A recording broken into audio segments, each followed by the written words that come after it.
哇！又係 Liquid Gold Hot Life 嘅時間啦！今日咧，我會同阿 Alex 一齊同大家介紹 Perrier-Jouet 嘅香檳。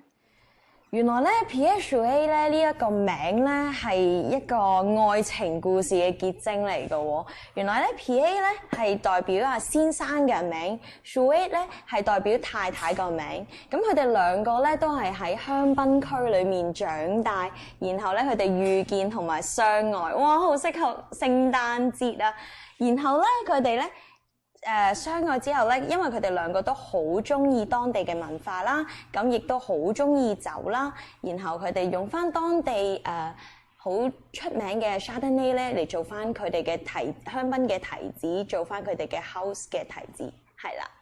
And then, so what we gonna try today? What we gonna taste today? So we're gonna try 3 different champagnes today. So we're gonna start first with the Perrier-Jouet Blanc de Blanc. Then we will have the Perrier-Jouet Belle Époque Brut, and then we'll end with the Perrier-Jouet Blason Rosé. Okay, I can't wait to start the tasting. Start right away? Yay! Sounds good. So first we'll start with the Belle Époque the Blanc de Blanc, which is a non-vintage champagne. So what this means is that this is a champagne that is a blend of various years. So we're not on a single year's harvest.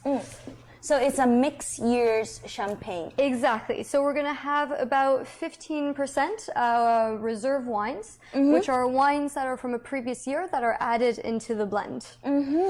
So the Perrier-Jouet Blanc de Blanc is very special, especially since the Chardonnay is the grape of choice.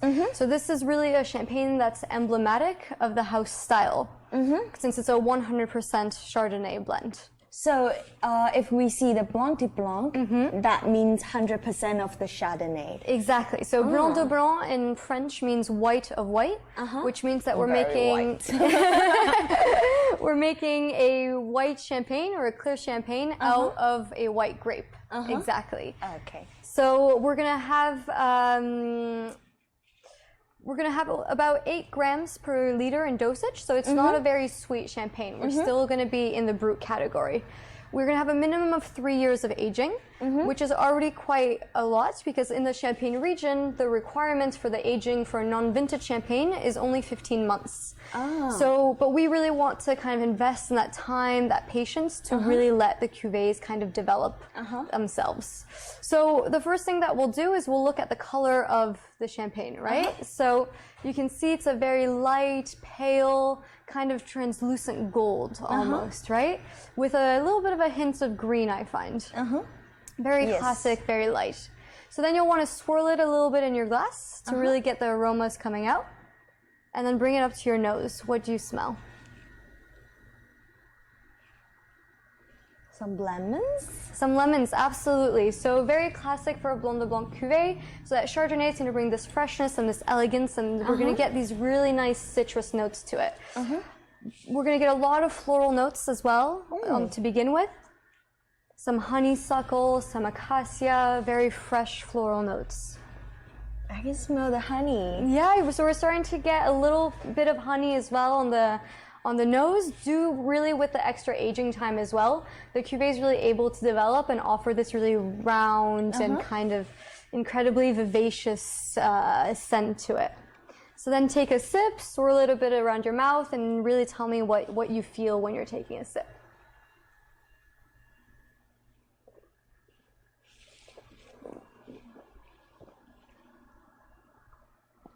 Can I say I taste some apples, some very fruity taste? So it is quite fruity on the palate. I get a lot of citrus as well, still that lemon, a little bit of that really pleasant soft acidity. And we get a nice like minerality on the finish. Very classic as well with the Blanc de Blanc. This is really a cuvée that goes great with seafood because it's really well balanced, but also really nice as an aperitif. It'll complement that aperitif moment as well as that seafood with the flavors, that freshness, that minerality. Like the scallops, scallops, lobster, oysters especially would be really, really great. and then with some a little bit more delicate too. But we can try it with what we have in front of us as well. So we have 3 different types of cheeses, and we have a little bit of cold cuts. So I think we'll keep the cold cuts for the rosé, especially. But here I think we should try maybe with the Emmental first. So a little bit more of a soft cheese. So maybe take one more sip and then go with the cheese, and then we can really kind of taste all the flavors together. Sure. And then we'll take another sip and see how the Blanc de Blanc really transforms on the palate together. Cheers. So cheers. Pre-Merry Christmas. Pre-Merry Christmas. So good way to start the festive season, right? Yeah.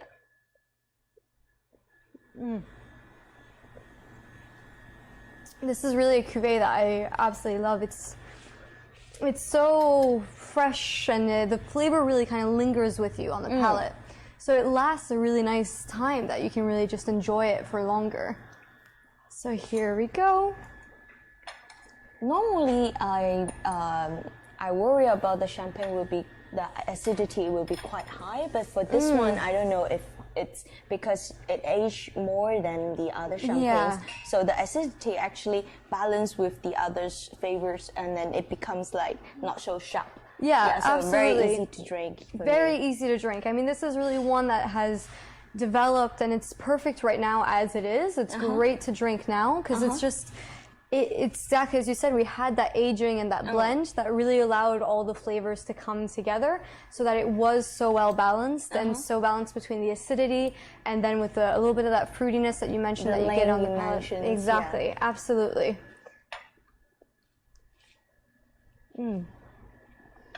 So the Emmental is a very soft cheese. It doesn't have too much flavor to it, which I think is going to be very nice with the Blanc de Blanc because it won't overpower the flavors and that texture that we really find inside of the Blanc de Blanc. So for our audience, they can pick some very light flavors, soft cheese. Exactly. Soft cheeses if you want for that aperitif moment. And then even with some oysters, if you'd like to have some oysters with it, that minerality and that citrus will really come out and complement the oysters perfectly. So now let's take another sip. See what you think after having a little bit of that cheese too.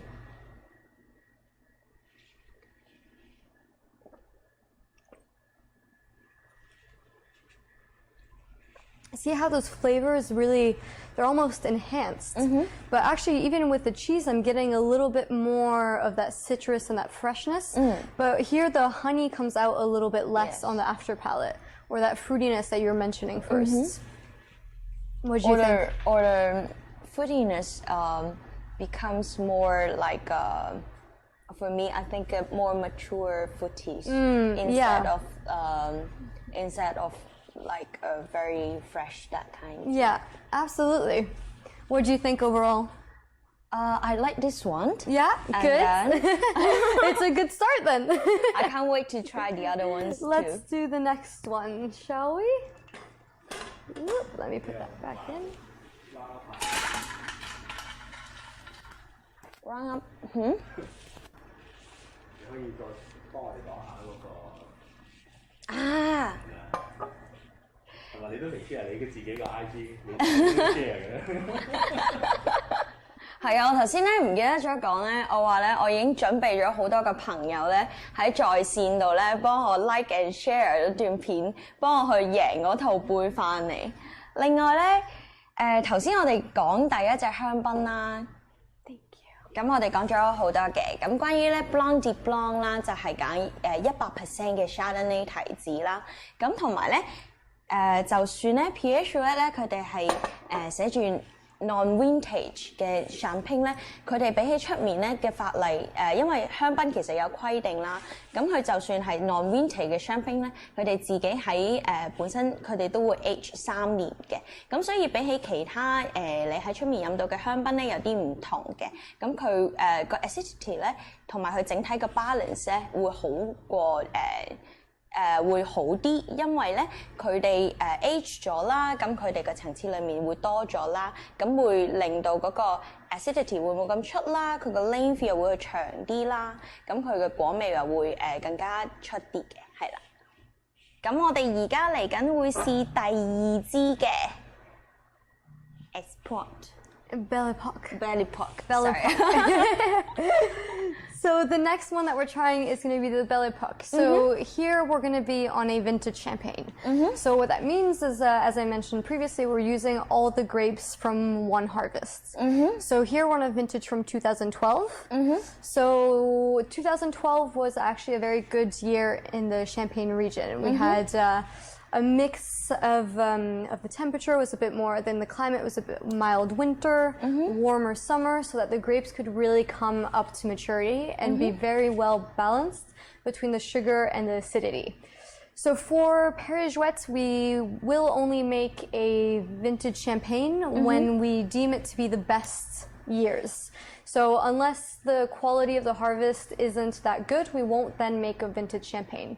Because the vintage champagne will really showcase the characteristics of the grapes from that specific year as well. So they are not they are not making vintage champagne each year. Not necessarily. Depends the qualities of that year's. Exactly. And then if it match the quality, and then they will make the vintage champagne. Exactly.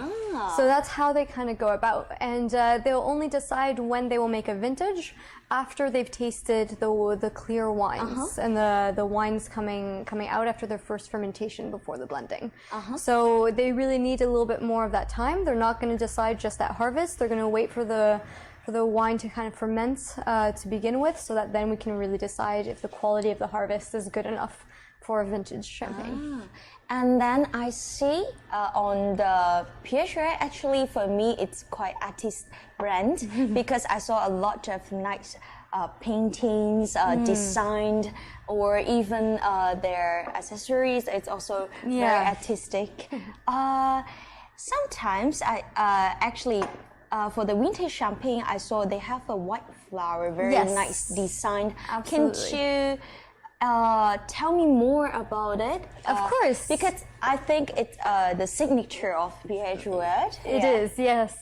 So art and kind of nature and botany have been at the core root of the Maison since it was created. So in the 1900s, there was this trend of Art Nouveau, which is in French, which means new art. So this was art that was really based around nature and kind of the rediscovering of nature. So in 1902, the head of the Maison had met an artist called Émile Gallet. And Émile Gallet was a very famous Art Nouveau artist at that time.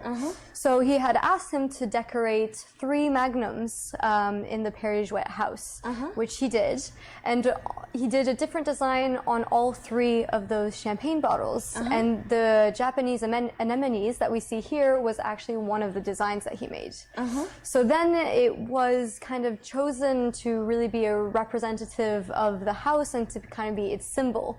Very much in line with that nature, that floral element of the house as well. So now it'll be on the glassware like we have here, like the ones that our viewers can win, as well as on the bottle for our vintage champagnes.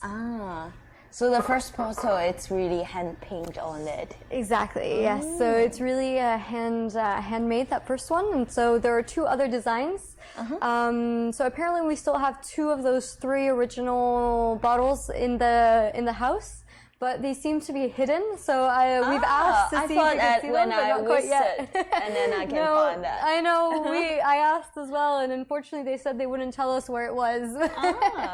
Okay. Maybe we'll have to go on a treasure hunt in the Perrier-Jouet house. Yes, please. Sounds like a pretty fun one, doesn't it? I wish. But today, actually, Perrier-Jouet has one of the largest Art Nouveau collections as well in France, in the Maison Belle Epoque, in the Champagne region, which is actually a beautiful place to visit once borders are open again and we can all travel. Is it open for public? So yeah, you should be able to register and try and get into the house. That would be my next stop for my travels. Good. Yeah. We'll go together. Yes, please.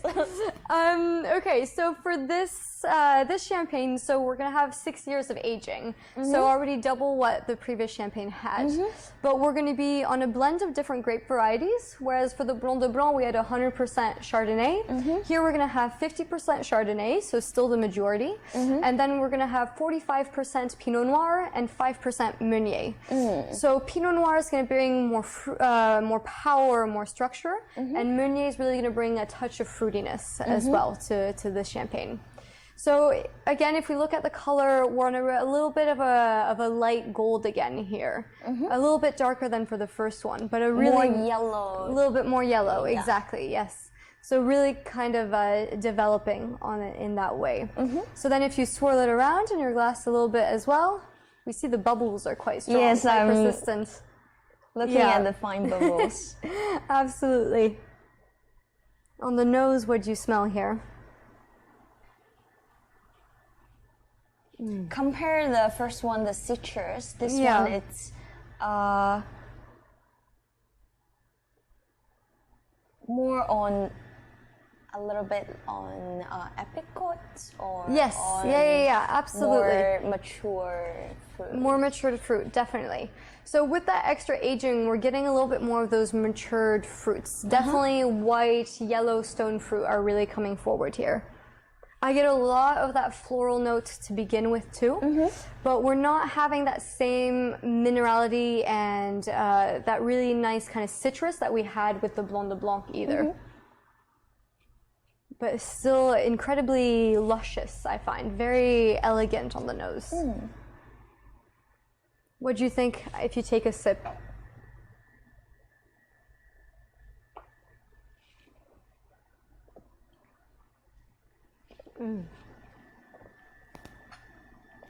As the stone fruit you mentioned, Really nice fruitiness on the palate. The bubbles are delicate but still strong, and they kind of build intensity little by little. And we're really getting that harmony and that freshness still from this cuvee. This is one I think that's incredibly well developed. I mean, these 6 years of aging really brought this fruit forward, and we're getting that balance between the 3 different grape varieties. the length, the body, it's longer. The length, exactly. The length, I still have the flavor in my palate now. As we're talking, even if I haven't had a sip in a little bit too. Still on my Exactly. mouth. Yeah. So this is always what I find great with the vintage champagnes is we're really getting different champagnes, and they'll develop based on the years, and you'll get these really singular characteristics from that year as well. So no year is really going to be the same, right? Whereas for the non-vintage, I mean, the true challenge for our cellar masters is really to recreate that same flavor every single year, but with different harvests available.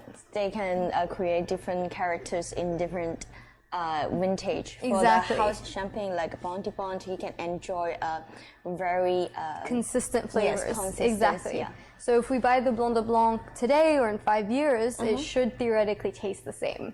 So this is really where the true savoir or knowledge of the cellar masters really comes forward, and then they can be a bit more creative with the vintage champagnes, which I always find quite exciting as well. So which cheese or which food, what kind of food we should come with with the champagne vintage. More, So I think for this one we'll try it with the camembert.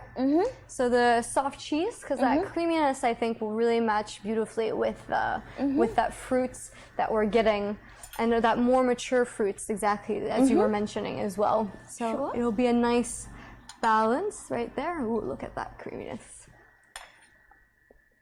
Always an exciting time to get cheese. Yay. And champagne. I know. Cheese is something I don't eat so much anymore, but always You know, good. we like to start the champagnes like afternoon times, like 3 o'clock. Yeah, Perfect. we would never think that it's too early. I like to say that there's champagnes for every time of the day. You just have to find the right one. Yes. So it's a bit of a stronger cheese already than with the Emmental that we had before. We're getting a lot more flavor from it. So this will be a really nice creamy pairing with a Belle Époque.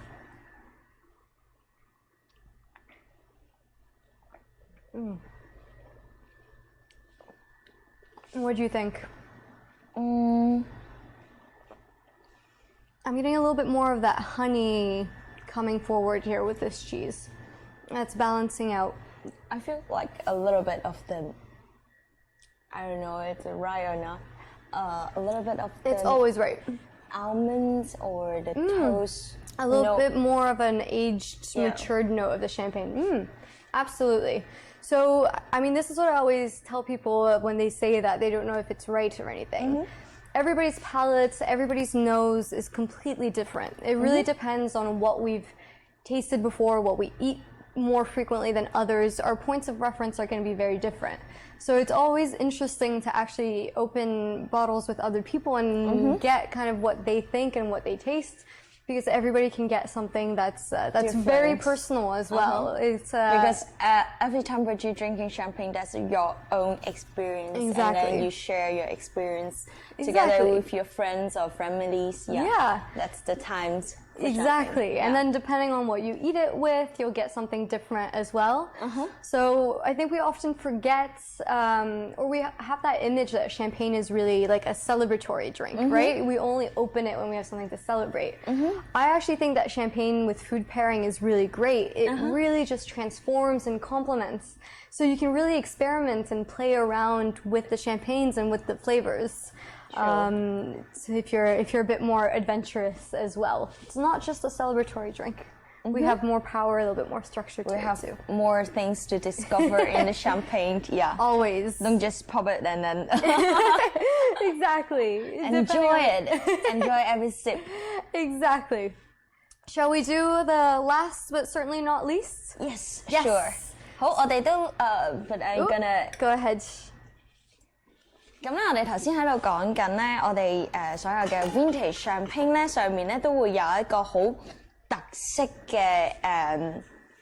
嘅花花啦。咁其實呢一個咧係佢哋當初設計嘅時候咧，有一個設計師咧，咁去設計，咁所以咧就 for 佢哋嘅 vintage champagne 嘅。咁同埋佢哋嘅香檳咧。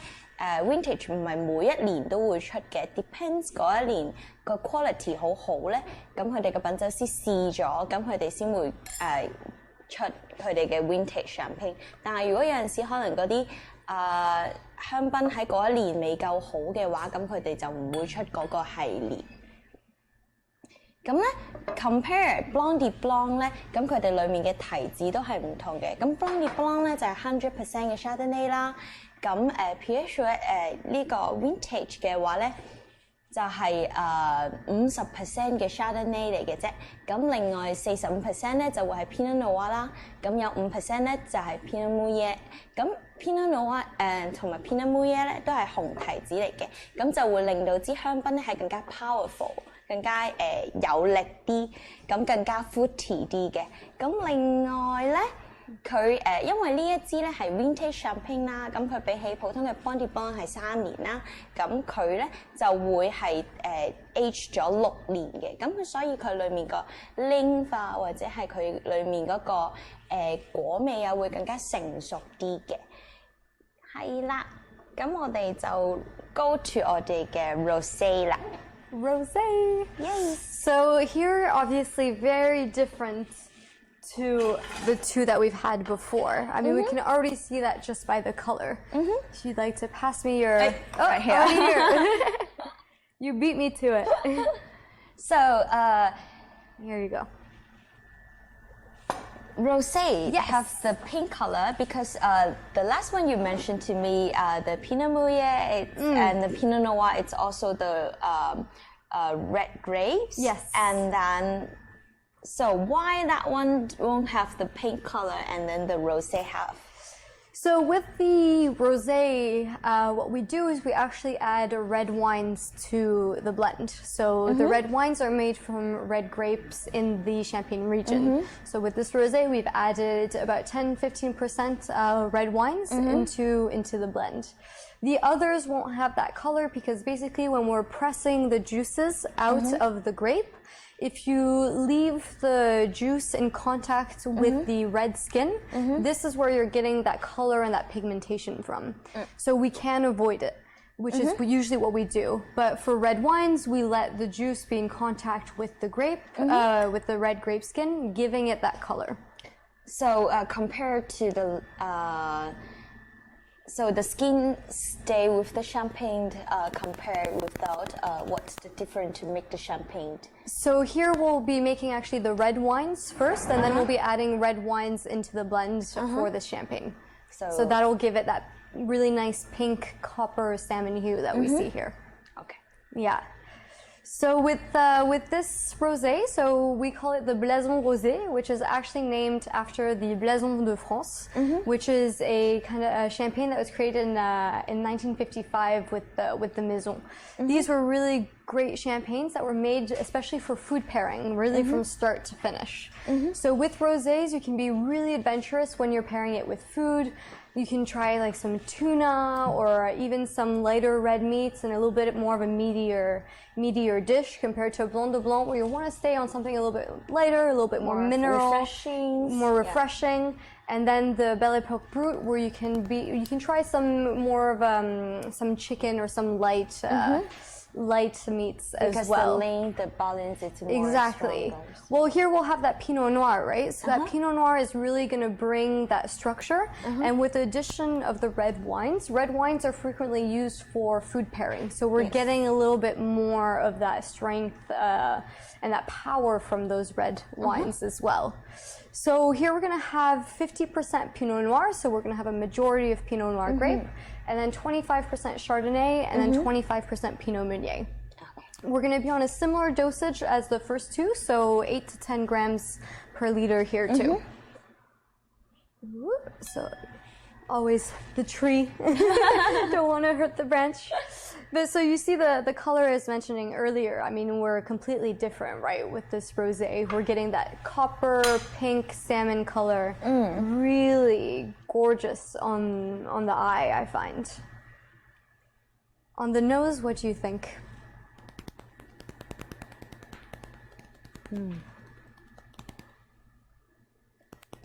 More fruity on a little bit the red fruit. Definitely. So the red fruits here is really what's going to come forward. The berries, maybe a little hint of grapefruit, and a little bit of pomegranate on the finish. We're still getting that floralness at the beginning too, really bringing these strong aromas into this rosé. On the palate, let's take a look.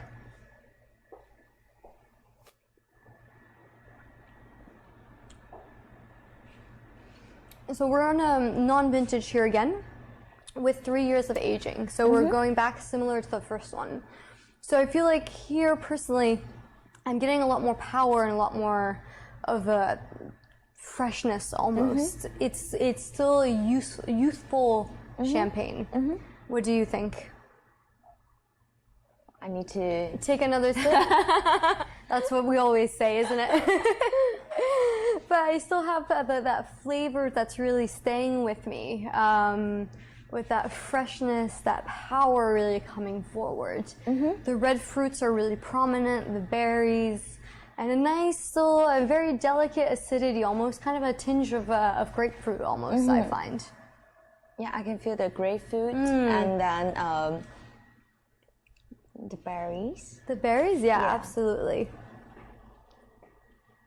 It really, I mean, this with tuna as well would go absolutely beautifully.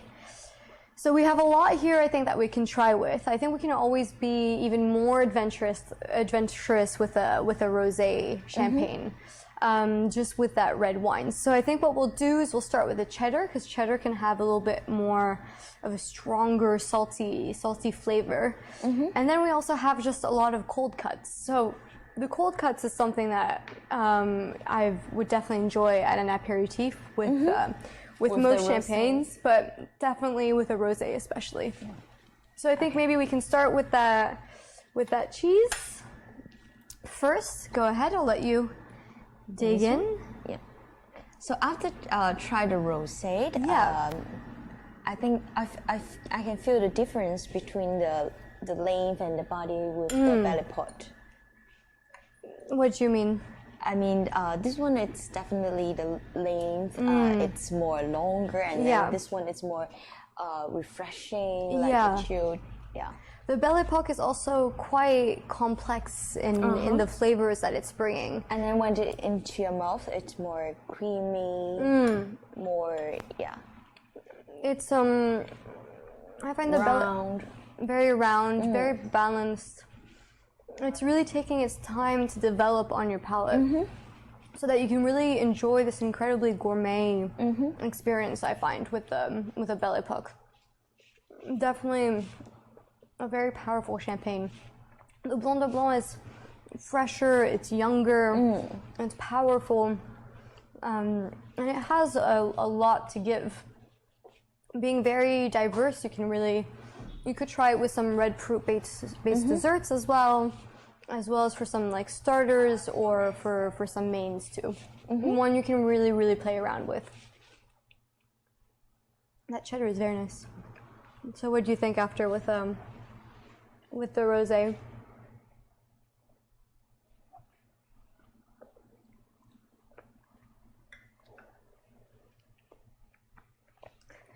For me, I'm getting those red fruits flavors almost coming out a little bit more. It's accentuating that flavor that we had to begin with, bringing a lot more to the experience almost with the cheddar. And then the acidity was brought down by the cheese too. So the bubbles as well have kind of softened a little bit, so they're not as aggressive as they were during that first flavor. Or that first sip that we had as it was freshly poured. So it's really developing really nicely and really softly. So after having the cheese, it actually, I think, bring down the acidity of the champagnes. Yeah, so I mean, I completely agree. I think with that cheddar, we're getting a little bit more of the fruits coming forward. Yes. The bubbles are kind of taking a little bit more of their time. They're less aggressive than at that first moment that we had it. So it's almost enhancing the flavors of the rosé, really adding this new depth to this experience, which is like really the great. Cranberries, the raspberry, it's come out more a little than bit of the before. Blackberries, slight hint of that grapefruit and pomegranate, especially. Completely agree. So what was your favorite between the three? My favorite, Belle Époque. Because for me, I prefer more round. It actually depends if like we are having the afternoon drinks or we are at the beach. Depends on the weather. 100%. Maybe I would prefer it more refreshing or more chill drink. And then if for like a real dinner time, like opening, like a cocktail parties, and then I would prefer something it's more round, the length it's longer, so at the table I can enjoy every sip, that. I completely agree. I mean, I really think there is a champagne for every moment, and so it's just about finding which champagne suits which moment for you. But I would definitely, I think I would start my evening with the Blanc de Blanc as that aperitif, or with a starter that's a little bit more seafood focused. Then I would go into the Belle Époque for like maybe a starter, or even maybe at the movie time. You can feel the lanes still there. Seeing the flavors really just mellowing out with oh my with god, this. what a cozy Christmas. Exactly how I think all of our Christmases should be, right? Yes. I can't go home this year, but I think my friends and I will be having a few different courses with a few different champagnes, and but it'll be a pretty good Christmas. Yes. I'm excited. So we are not going out. For us, for the Hong Kongs, we are not going out, but we're staying home. Staying home, being safe. Cozy Christmas time. So that's the end of today. 我哋今日嘅直播就到呢一度啦。咁我哋嘅抽獎咧，得獎嘅同時咧，唔係 sorry。得